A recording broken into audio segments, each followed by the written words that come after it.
Welcome to Basic Brewing Video. I'm James Spencer. I'm Steve Wilkes. We are still sticking with simple recipes. Simple. But we're going away from the hops for just a little bit. And I want to document this beautiful head on this beer before it goes down while I'm blathering on about how to brew it. Maybe we should take a sip while we're...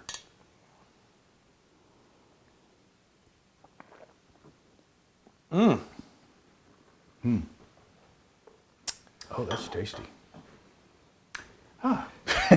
I think our work here is done. Search the web for this, and no. What are we drinking? We are drinking a Pilsner that I brewed with some rice from the Instant Pot. Instant pot rice. Or IP rice, if you want to be sure. We all know how painful that can be. That's right. So I announced on Basic Brewing Radio that I'd gotten an Instant Pot for Christmas, and Paul from Minnesota said, I like to cook rice in my Instant Pot and use it in the mash. Because, you know, with rice, you either have to use flaked rice or puffed rice, or you have to gelatinize it in some way. You know, you have to cook it. So the Instant Pot is a great way to cook rice. So I said, I'll try that. You know, I've put corn in cream ales, which is similar to this recipe. Right. So I wanted to see what effect rice would have on a beer. I've never used rice before. So here we go. I made 1 pound or 450 grams of white rice, just plain old white rice, in the Instant Pot. Just followed the instructions. Yep. And it came out, you know, sticky, but good. That's all right. And so into the brewing system, I put 10 pounds or 4.5 kilograms of German Pilsner. And then followed that up with the pound of rice from the Instant Pot. And I just rested that for 80 minutes at 150 degrees Fahrenheit or 65 C. And then I collected my wort, and into the boil I put 2 ounces or 56 grams of Czech Saaz. That's 3.4% alpha acid for 60 minutes. And then 1 ounce or 28 grams of Czech Saaz at flame out. And then I pitched that with, I chilled it down using my method of using a pond pump to recirculate ice water through my chiller. You know, I use the initial tap water to knock that initial heat down, and then I recirculate ice water through the immersion chiller to get it down to lager pitching temperature, which was 55 degrees Fahrenheit or around 13 C. And into that I pitched Imperial L28 Urkel. I think it's Urkel. Yeast. U-R-K-E-L. I think that's Urkel. Maybe a little pun, a little play on words there with the Pilsner Urkel. But my original gravity was 1051, and it looks like I neglected to write down my finishing gravity. Shame on me. And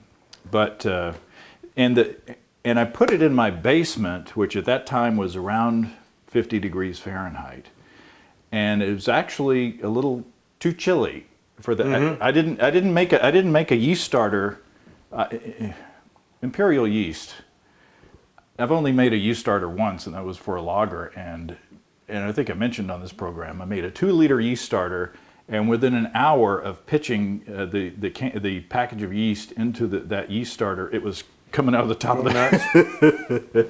Their cell count is amazing.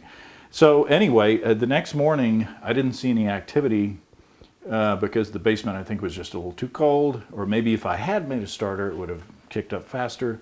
Anyway, I took it upstairs into the guest bathroom, warmed it up a little bit, and it perked right up. And then once it got going, I put it back down into the basement.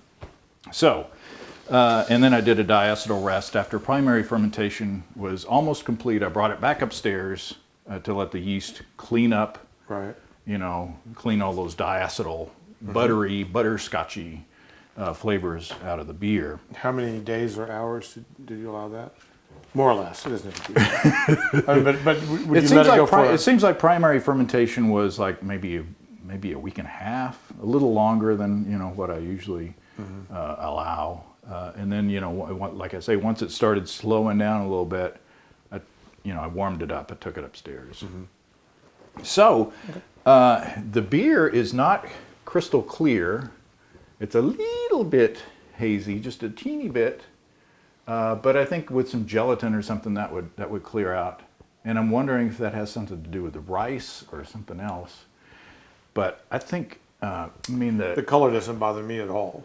And look at the lacing on this. Yeah. It's a beautiful beer. Very light body, very clean, just really delicious. It's, again, I say this probably too much, but this is kind of what the big beers ought to taste like. It's fresh, it's wholesome. The flavor is really good. It's still an alive thing, as opposed to a in the bottle pasteurized, studio artifact.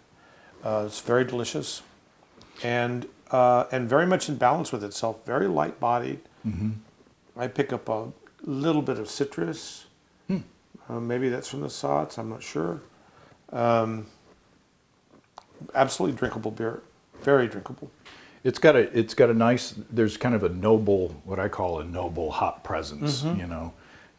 This is basically the same recipe that I do for my cream ale, only I substitute a pound of flaked maize or flaked corn instead of the rice, and then I do ale fermentation with an ale yeast. Right. So there's not the corniness, in that beer. There is kind of like a corny kind of almost a DMS kind of a tinge to that. Right. That I don't pick up in this. Not at all. No. And the rice, I think, really lightens the body of the beer quite a lot. And you'd be hard pressed to have a better beer than that. So, instant pot rice in a beer. Yep. Works. Another reason But can you to join the Instant Pot cult. But can you hit a bull in the backside with a bag of rice? The bag of Instant Pot rice. Stay tuned. Film at 11. Boy, it's starting to warm up outside. We had a cold spell there. We're taping here in the middle of April, and it froze the past couple of days. But now it's warming up, and this is a great beer to have on tap. It really is. It's very, very nice. This isn't even a criticism. It might sound like one, but I almost wish it had just a little bit more body. Huh. Just a tiny bit more. So I dried it out maybe a little. Maybe. I wanted to have just and I mean that's a little bit more body. Not a lot. But I'm truly just, splitting hairs. Don't have me to split. Well, there you go. All right. Try it. Let us know what you think. Cheers, everybody. Happy brewing. I'm busy drinking. Come and visit us online. At basicbrewing.com, you can find archive lists of our audio and video podcasts on home brewing. You can also find our DVDs and our brewer's logbook, where you can track and log up to 50 batches of beer. If you're in Fayetteville, Arkansas, stop by Steve's Brew Shop or find him online at stevesbrewshop.com. I feel like out of these Pilsner glasses, I feel like it's like 1965. We need a smoke. I need to smoke. It's great. Don't smoke, kids.